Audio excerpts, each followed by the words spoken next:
De momento do Campeonato Brasileiro, aí o Flamengo lidera com 47 pontos em 21 jogos, um a menos, né? A gente está na rodada 22. O Cruzeiro completo com 22 jogos, 44, 3 abaixo.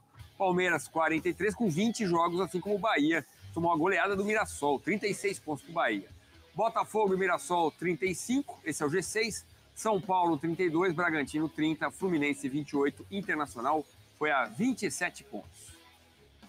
Segunda página, a gente tem o Ceará 26, assim como o Corinthians, o Grêmio 25, Atlético 24, Vasco foi a 22, mesma pontuação do Santos, que empatou, a gente vai falar já sobre isso. Vitória também 22, abre a zona do rebaixamento, onde estão Juventude 21, Fortaleza 15 e Sport 10 pontos ganhos. Vitória tranquila, acabou tendo um sufoco. O Sport com bons momentos, vem gerando calor para algumas equipes, mas mais uma vez sai com a derrota, Zinho. Quando o Vasco faz 3-1, o próprio torcedor, que sempre incentiva muito, né, a torcida do Sport é fortíssima na Ilha do Retiro, começa a vaiar, começa aí realmente se entregou. É que o Vasco recuou demais, baixou muito as linhas. O Sport com mais atacantes, né? Foram feitas as substituições colocando o time para frente, entrou o Romarinho, entrou o Barleta, e aí foi buscar esse segundo gol, 3-2, aí ficou aquela coisa do sufoco, do abafa, jogo da intermediária ofensiva para dentro da área. O Vasco ficou com todos os jogadores na intermediária defensiva, até o Verratti voltou ali.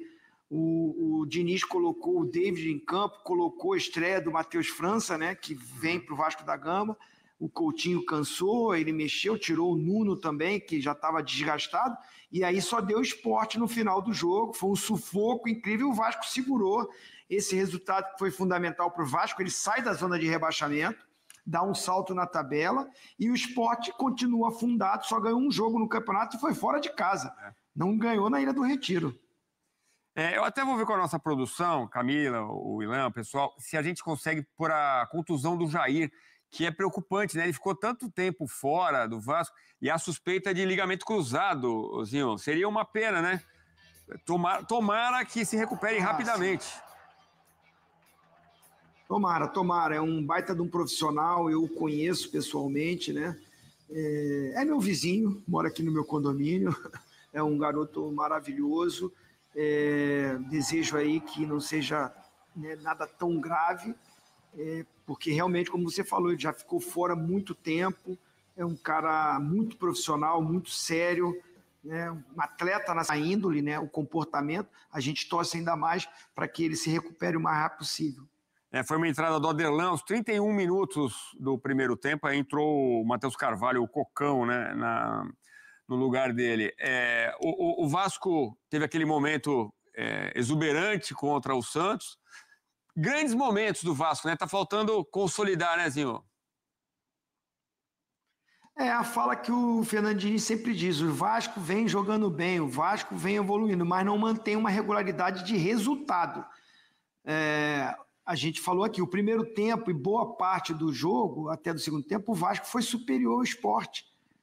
Tem mais controle de jogo, tem mais combinações e para chegar à parte ofensiva. Você vê que os gols são gols trabalhados.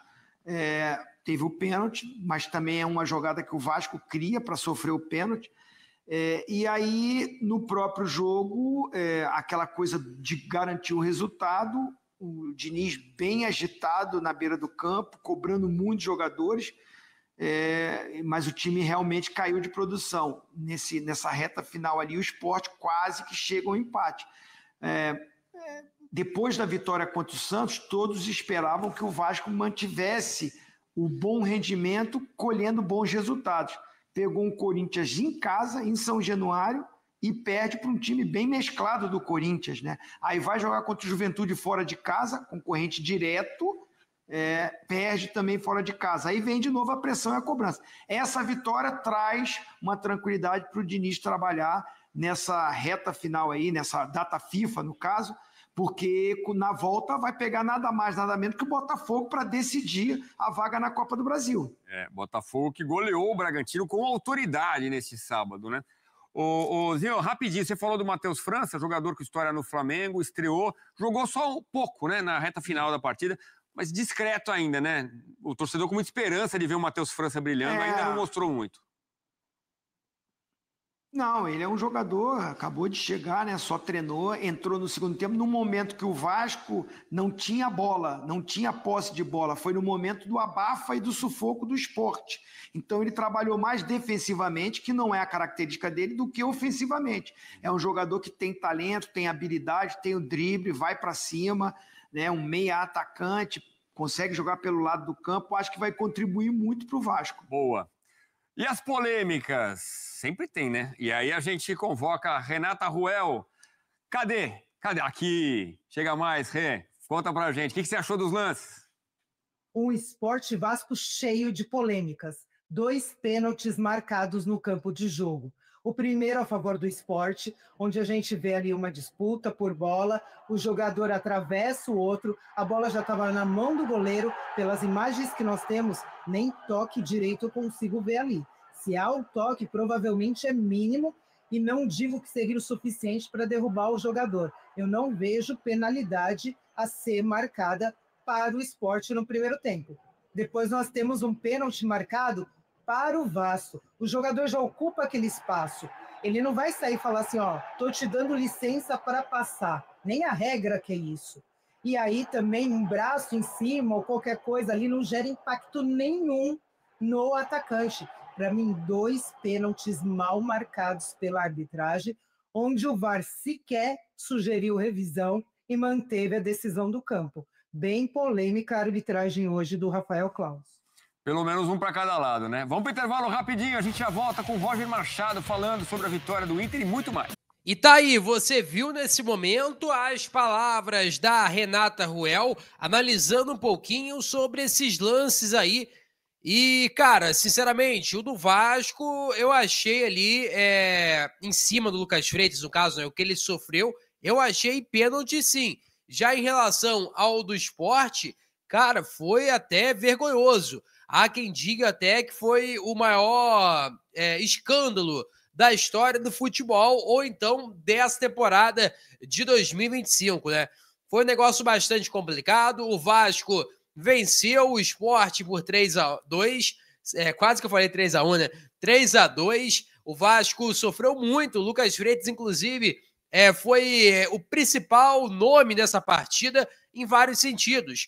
Foi o cara que, por mais que seja injustamente, foi quem cometeu pênalti, foi o cara também que sofreu pênalti e o cara que salvou em cima da linha também. Então ele foi um nome aí muito ativo nesse jogo na Ilha do Retiro. O Sport continua sem vencer e o Vasco da Gama conseguiu respirar, mesmo que seja por aparelhos, mas ainda vai ter ali uma margem de fora da zona de rebaixamento, pelo menos até a volta da data FIFA. Enquanto vai ter ali a seleção brasileira jogando jogos da eliminatória, o Vasco vai poder respirar pelo menos e tentar encaixar o mais rápido possível Matheus França, Robert Renan, também o Carlos Cuesta, que chegou inclusive hoje ao Rio de Janeiro para assinar com o Vasco da Gama.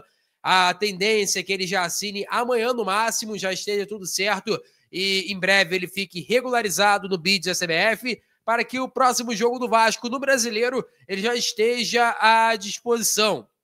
Agora, rapaz, o Claus hoje ele superou todas as expectativas.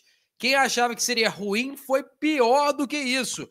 Hoje ele foi muito mal, muito, assim, indeciso, sem saber o que ele queria no jogo. Uma hora que era para dar falta, não dava falta. Quando era para parar o jogo, ele não parava. E assim vai, invertia tudo. Realmente uma atuação desastrosa do Rafael Claus, árbitro paulista. Lembrando que nessa rodada, vou até detalhar para vocês rapidamente, né? Até pedir desculpa para vocês que minha voz está muito ruim. Mas vamos lá. Nessa rodada que tenha interesse para o Vasco da Gama, a equipe do Fortaleza perdeu de 2-1 para o Internacional, a equipe do Sport perdeu para o Vasco, o Juventude, né, venceu o Ceará no finalzinho do jogo, venceu por 1-0 lá na Arena Castelão, então foi um placar ruim para o Vasco, O Vitória venceu em casa, depois de uma goleada que sofreu para o Flamengo por 8-0, venceu em casa o Atlético Mineiro. O Santos empatou de 0-0 com o Fluminense, placar bom para a equipe do Vasco. Assim, de 5 times, né, que poderiam prejudicar um pouquinho o Vasco ali na tabela de classificação, eu considero que apenas 2, Juventude e Vitória, que foram bem ali e poderiam complicar o Vasco. Se o Vasco não vencesse, por exemplo, empatasse com o Sport, estaria na zona de rebaixamento. Então a vitória foi fundamental para o Gigante da Colina. Peço a você que deixe o like, é muito importante para o nosso canal. Acione o sininho de notificação para não perder nenhum conteúdo. Nossa meta é alcançar o mais rápido possível 60 mil. Eu conto muito com a sua ajuda e também com a sua moral. Vou ficando por aqui, velho. Tamo junto. E é nóis! Fui!